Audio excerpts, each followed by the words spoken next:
சத்து மாவை வச்சு நம்ம கேக் செய்ய போகிறோம். வாங்க எப்படி செய்யலான்னு பார்க்கலாம். சத்து மாவு 1 கப் எடுத்துக்கோங்க. தயிர் 1 கப்புக்கு தேவையான அளவு தயிர், நாட்டு சர்க்கரை தேவையான அளவு, ஆப்ப சோடா 1 ஸ்பூன்,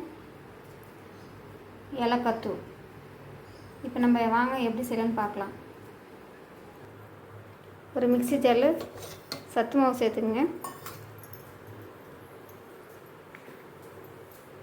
அதோட வெல்லம் ஆல்ரெடி இருக்கும். இது நமக்கு தேவையான அளவு சேர்த்துக்குங்க. வெல்லம்,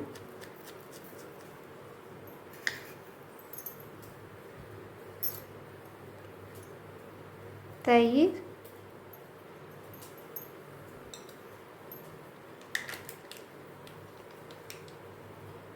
ஆயில், ரீஃபைண்ட் ஆயில் தேவையான அளவு,